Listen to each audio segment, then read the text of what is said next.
Welcome back to Sports Dump, Lewis County's only sports podcast. We're sponsored by Elam's Home Furnishings and Mattress Gallery, Americool Heating and Cooling, and Goebel Septic. Looking at you, Dylan. I'm Aaron Van Tile, joined by the Chronicle sports crew, Dylan Wilhelm and Zach Martin. And the winter sports regular season is wrapping up. We've got league champs dominating the headlines and some district tournament brackets to discuss. Are the brackets up yet? No. Okay. They're like 90% complete, though. Yeah, like we know the seeds, but they're not officially out yet. Okay. We'll start with the 1Bs today. Zach trekked his way out to Pe Ell. How did you find Pe Ell, Zach? Quite fun. That was the first time I've been in that gym. I mean, I've been to the high school. It's the second time in a high school, but it's a cozy little gym. I like it. Yeah, nice spot out there. The Pe Ell girls remain undefeated, and they've won their first league title in 12 years. How'd they look? Pretty sluggish, actually, to start. They were only up 12 at half, and they scored 19 in the first quarter, then only scored 4 in the second. They took a lot of outside shots and struggled to get Peyton Zock involved down low. That changed in the third quarter. She had, I think, 3 field goals in the third quarter, and I think a couple more in the fourth. She ended up with a game high 16 points.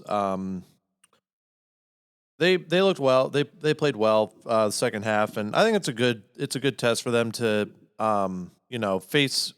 a little bit of a test really in the first half, because in districts and if they get far enough at state, they're going to play games like that. So it was a good little preamble of what could happen come the next couple weeks.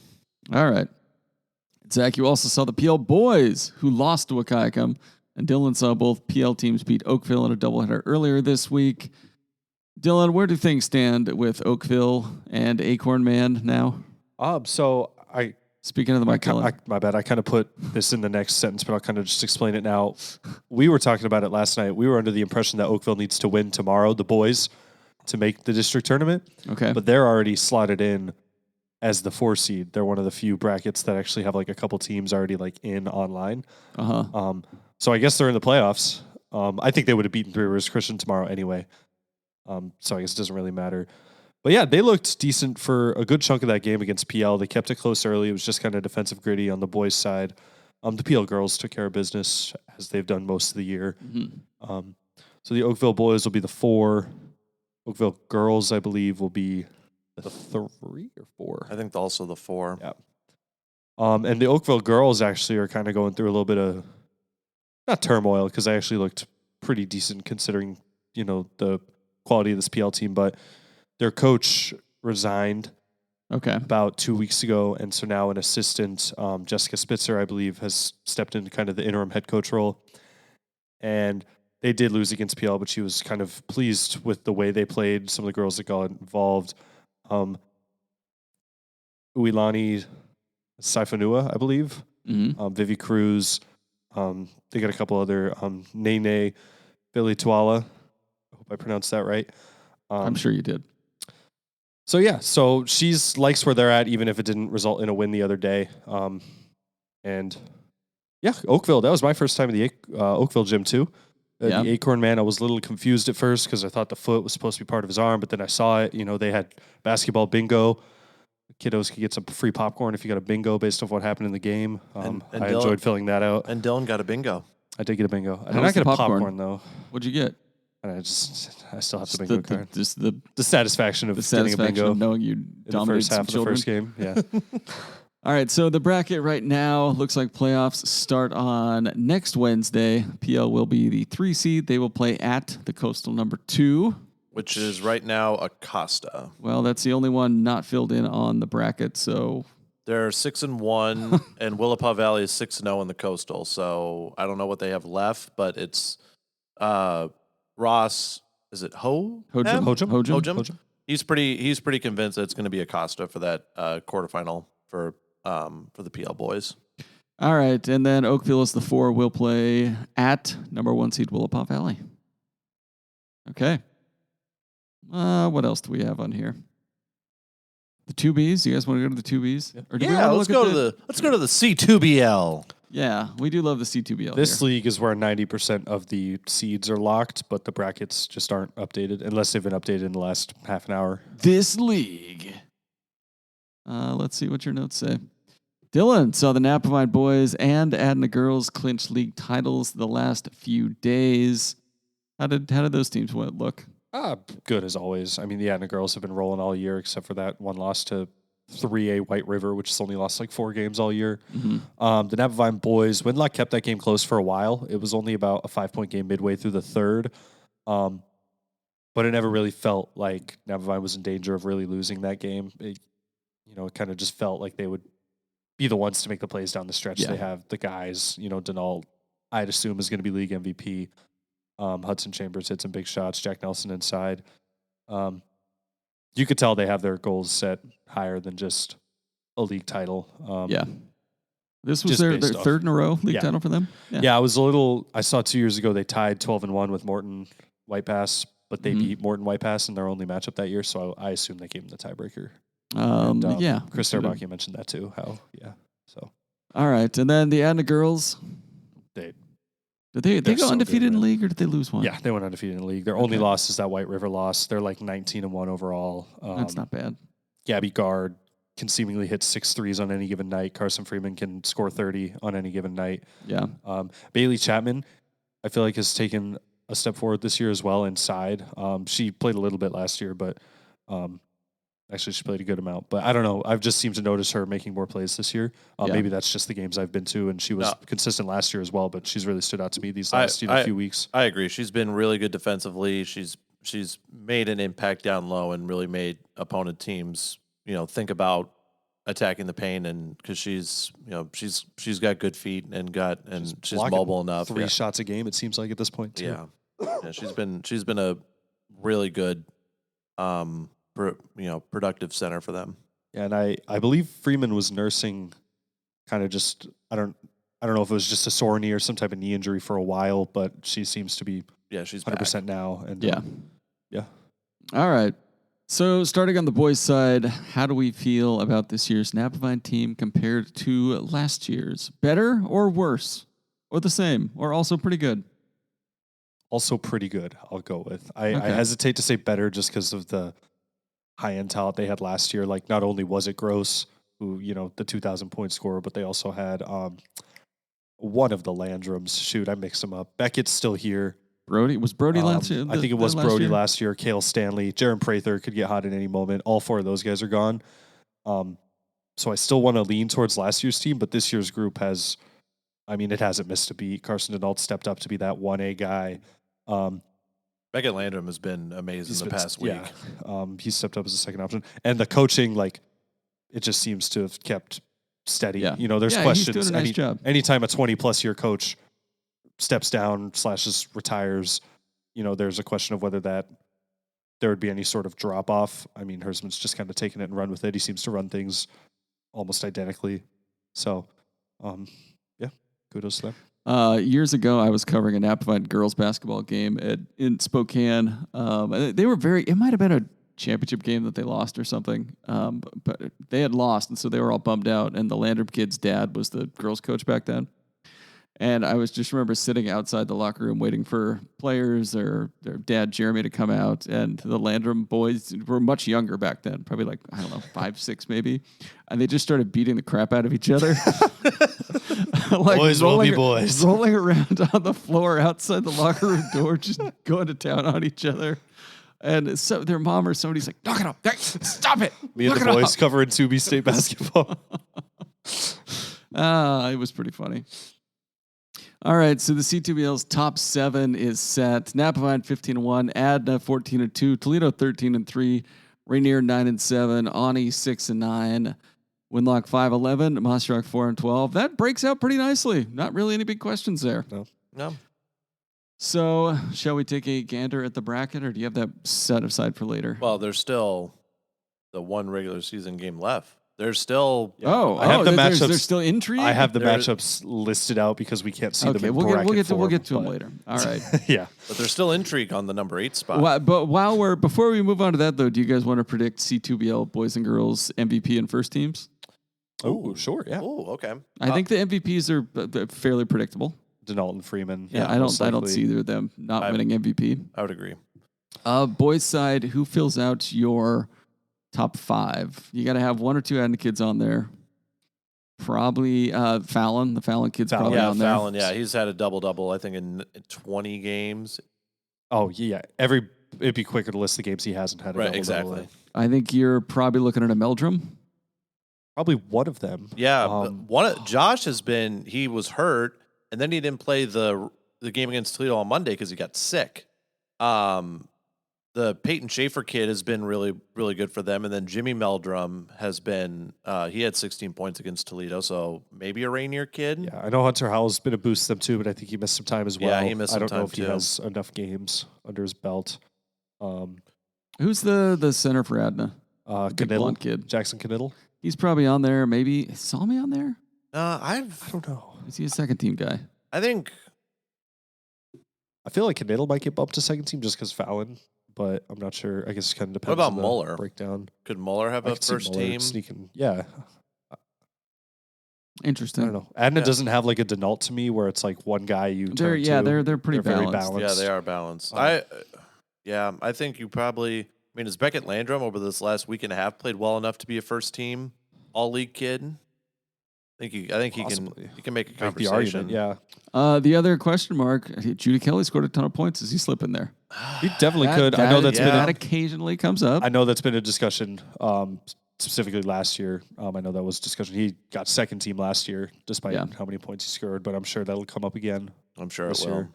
All right, and he's a senior now too, so you might get that senior bump of being, get my first team all league, senior bump. All right, girls side, Freeman MVP. Your first teamers are going to be Kaut. Hayden Kout's got to be on there. She scored 15 in 5 minutes the other night. That's pretty good. She's really good. I stopped by for some photos against Morton. I went up 21-0 in like 6 minutes, and then just put all their TV kids in. I think she is safe on the first team. You're probably looking at Rainier. Yeah, you're probably looking at Bryn Beckman or maybe Janess Blackburn. Or no, Askey. Swenson also could get some love from the coaches. Yeah. She's not the scorer that, Askey is or Bryn Beckman has been this year, but I know a lot of coaches value all around, just IQ and skills. If you're going to put an Adna kid on there, it's probably Gabby Gard or Danica Hallam. My guess would be Hallam gets on there. Yeah. And then who's the Jacoby kid? Emily, scoring a ton of points I have to imagine she'd be on there. Yeah. All right.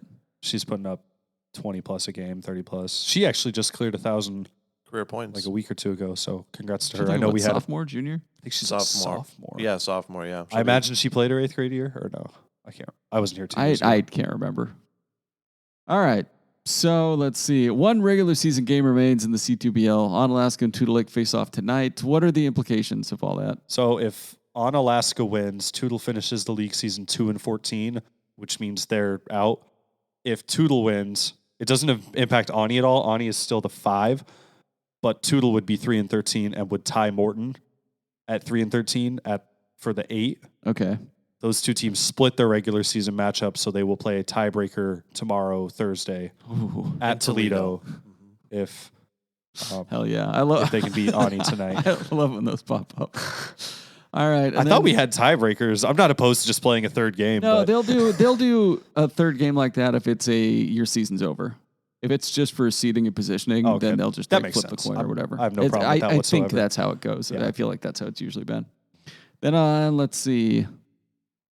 Toledo will face either Morton White Pass or Tootle in the first round Saturday, while Rainier will face Winlock. Onalaska will play the Pacific's 4 seed, and Mossy Rock will play the Pacific's 3. I was a little confused on the Pacific standings on WIA because Raymond South Bend, it says they're 0-0, that seems but unlikely. They clearly have a full schedule full of wins and losses, and the WIA also sometimes messes up what is listed as a conference game and what is not. So right, I guess we'll just see. Yeah. Just wait and see. I do know Forks is undefeated and at the top of that league. Okay. That's all I know for a fact. All right, this podcast is brought to you by Goebel Septic, providing septic service and portable sanitation for Thurston, Lewis, Mason, Cowles, Grays Harbor counties, septic pumping inspection and riser installation, commercial septic pumping, grease trap services, porta potty rentals, portable sinks.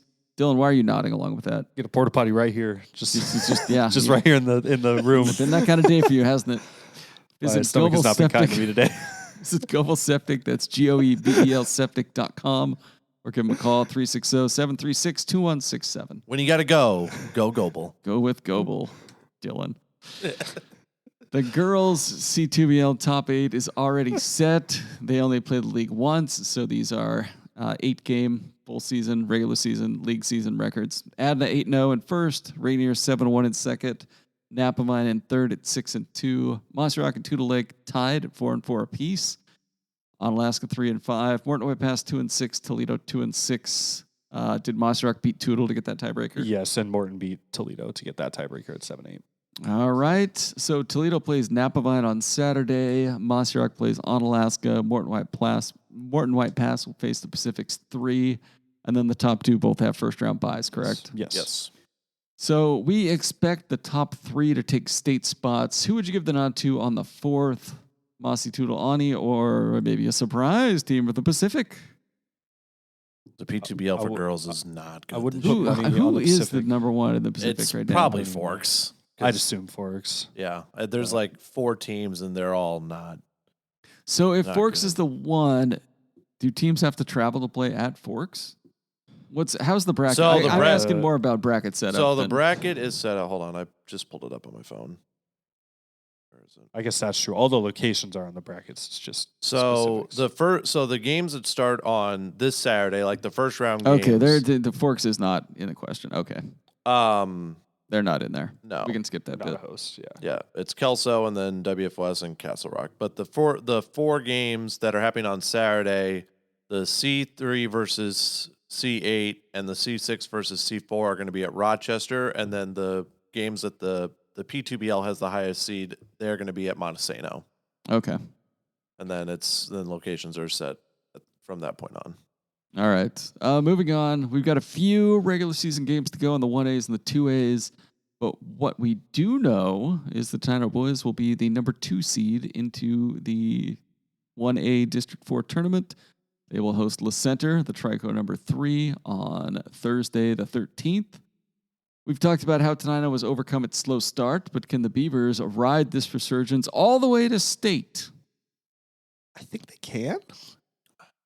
Okay. I really like what I've seen. I'm trying to pull up the Trico standings just to get a better sense of, who they'd be facing in districts. I know on the B's side, you typically favor, our half of the district. Yeah. Specifically in the 2Bs. I would say this year you probably favor the Trico. Seton Catholic's the 1 and they're unbeaten in the league. And then Fort Vancouver's the 2nd Trico team. Yeah. I kind of lean the Trico. I think Tenino can easily get back to state. 1, because they have the experience of playing in important district tournament games, getting to the state tournament last year. 2, you've got a coach that is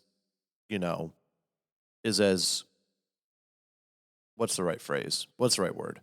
Right. Fiery. I think Ryan Robertson is fiery. He's a fiery dude. Yeah, I think this time of year, it's when fiery coaches can amp it up a level, and I think that's what we could see from Tenino. So they've got as good a shot as any team out of this 1A district to get back to state. Yeah, I think I'd give Seton Catholic, Fort Vancouver, and Monty. I'd kind of chalk those up as 3, leaving that 4th kind of up for your Teninos, La Centers. Yeah, Seton Alba even Catholic. possibly. Seton Catholic is 12-0 in league play. Fort Vancouver's 10-2. Yeah. So they're both solid. I think Tenino could snag that 4th spot just based off what we've seen over the last month or so. And then you get an opening round as a 9 through 16 seed. If you get the right matchup, you never know. All right, on the girls' side, if Rochester loses to Hoquiam tonight, Tenino and Rochester will play a tiebreaker on Friday in Elma. Winner gets the number 4 seed and faces Seton Catholic in the first round of districts next Wednesday, the 12th. Boy, Rochester and Tenino got to go all the way to Elma to play a What are we doing? Maybe Centralia was booked. I don't. I think Centralia's hosting Swamp Cup on Friday. We'll play it at Chehalis. Like, sure. I mean, that seems a little extra to go all the way to Elma just for a district tiebreaker. Wait Yeah. until you see where I guess the teams from down south. I was about to say, wait until we got to go to Kelso for C2BL matchups. Yeah, those are fun. All right, this podcast is brought to you by Elam's Home Furnishings and Mattress Gallery, located at 1530 South Gold Street in Centralia, are available online at elamshf.com. You could save up to $925 on a Serta iComfort Pro mattress with the adjustable base sets. Looks so comfortable. Wasn't this like 2 weeks ago? You could save $500 on it, so now you can save an additional $425. Prices are dropping. Oh, all right. Things are getting better over at Elam's Home Furnishings and Mattress Gallery. They got some great stuff. What their customers are saying, somebody named Electric Burger, says, Amanda could not have been more helpful or knowledgeable. I can't say enough good things about Elam's. So that could be you, Mr. Burger. All right, moving on to the 2As. Guys, big news. WF West has clinched a league title. Yeah. Shocker of the century. Still undefeated in league play. Oh, yeah. Don't touch the soundboard. Cody's not here. Someone has to. If the Bearcats can beat Centralia on Thursday, pretty big if there, guys. They'll complete their second straight unbeaten league season and enter the postseason 20-1. Are you guys taking WF West or the field to win the district championship? I think I'd be an idiot to take the field I'm at going this rate. to go out on a limb and say WF West will probably repeat. The South does have some good teams, if I do remember correctly. I think Columbia River's the one in the GSHL. And who was the two? The Woodland. two also had a good record. Woodland. Yeah. Woodland probably has arguably the best player, second best player in the district. I'd still say Dalen's number one, and then I can't remember her name. There's been a lot of coverage on her, which is really stupid that I can't remember her name. But she's probably the second best player in the district, and then Woodland is tied for first with Columbia River. It looks like 12-1 in the GSHL standings. Yeah. So, but I still will take WF West over the field. Okay. And do we remember what seed they were in regionals last year? They were the 5. They lost to Archbishop Murphy. Oh, Napavine was the one. For some reason, I was mixing up. I thought WF West was the one last year for some reason. Oh, wait, no. WF West would have been the 4 because they hosted. Yeah. So they lost to Archbishop Murphy in the opening round. That was the first. That was one of my first assignments. I've been almost here at the Chronicle for almost a year. And you've shown so much growth. Have I though? Yeah, Jake, the new guy was like, "How long have you been here?" And I was like, I just did quick math in my head. I was like, "Oh, I guess a year and a half." Wow, it's been a minute. Jeez, you guys really haven't been here that long, have you? Sorry, we're not a lifer like you, AVT. I barely work here. Black Hills and Tumwater will likely finish at 2-3, which leaves Tumwater in a pigtail game against the GSHL 6, which is RA Long right now. How do you guys feel about Black Hills or Tumwater making state? Skeptical? A little bit. Yeah. I'd lean more if I had to pick one Black Hills, just because they have shooters that can get hot. But they, to me right now, are kind of like the WF West boys earlier in the year, where you know they're still a good team, right? But you kind of expected them to take this jump that they just kind of haven't yet. Yeah. I don't know. I don't want to make it sound like they're having a bad year. They're still like 6-3 in league, and they're going to be a top 2 seed and host a first round district tournament game. I just think it'll take more, especially going up against some of those teams from the South. If they want to get into regionals. I just trust the South more, and they're more proven. And Black Hills needs to prove that they can beat one of the upper echelon teams from the GSHL, and maybe this will be the year they do it. But I lean Black Hills over Tumwater. I think Tumwater's just a couple of years away from, really making some potential noise because of how young they are. All right, on the boys' side, Black Hills, Tumwater, and WF West sit at 1, 2, and 3 on the boys' side, fulfilling Zach's early take that Black Hills, Tumwater, and WF West will be in the top 3. Who could have seen this coming? Of the 6-team league. Wow. Who do you feel most confident about getting through to state?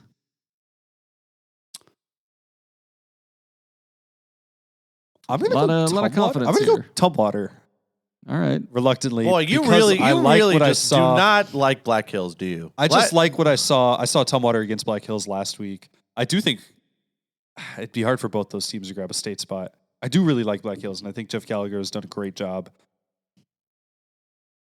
Yeah. I can't say both. Give I me can't the say Wolves, but Okay. I both. I don't think Zach swayed me. But I don't think the problem is the South is so freaking good this year. I think this. How many Are spots they- do they get to Four. state? Four. 4? And Okay. there's an argument that all 4 are going to go to the GSHL, and Certainly a possibility. the EVCO is going to the semifinals are going to be GSHL versus GSHL, and then the loser outs are going to be EVCO versus EVCO, and they're just going to eat each other Which alive. I think is what happened last year. I think WFS beat Tumwater in a winner to state game to go to regionals. That is correct, And then yes. lost as like a 12 or 13. I want to say Sammamish, but I don't remember. Yeah, it was Sammamish because then Sammamish won. They went on a little run at the state tournament, beat Mark Morris, in the opening round at state. So Is that Bill Backmus? Was Mark Morris, or is that Bill Beckham is, he was Mark at Mark Morris. Morris forever. Mhm.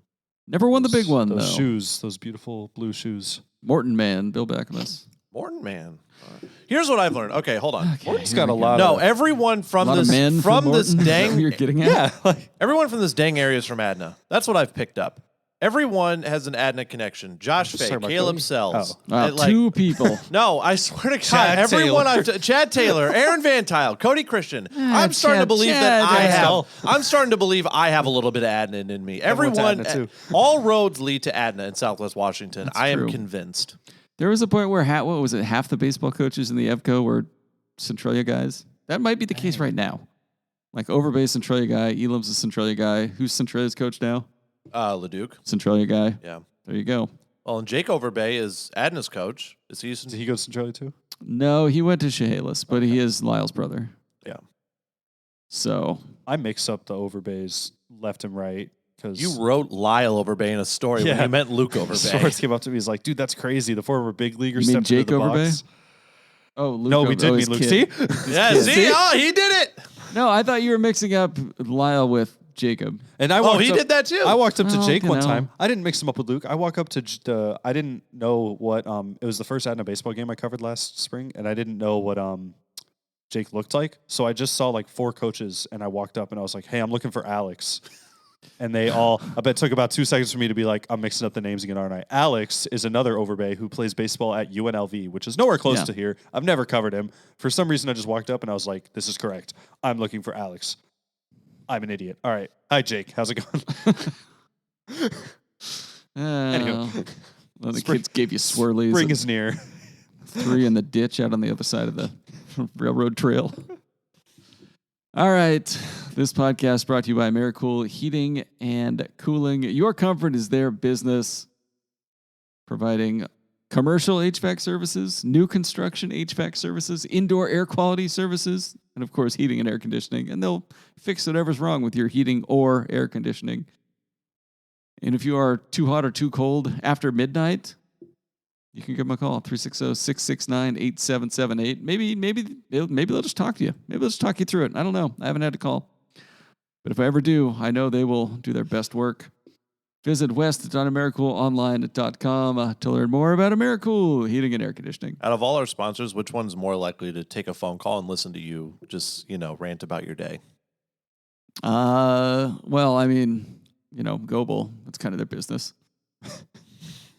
You don't think the roof doctor will listen to like just a listen to your 911 problems? It's like a 911 dispatcher, the 24-hour hotline. They just like stay on the line with you until someone gets there to aid you. The roof doctor, we don't do that podcast until like 10 minutes from now. Like, talk to me.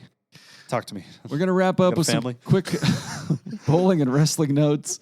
WFS bowling team won its 3rd straight district title Friday. Savannah Hoyt-Seiler won her 2nd straight individual district scoring title. The Bearcats finished 3rd as a team at state last year, and Hoyt-Seiler was 3rd individually. They'll try to improve on that at the state bowling meet Friday and Saturday in Tequila. What's the bowling, like World Bowl or Bolero. Bolero? Hell yeah.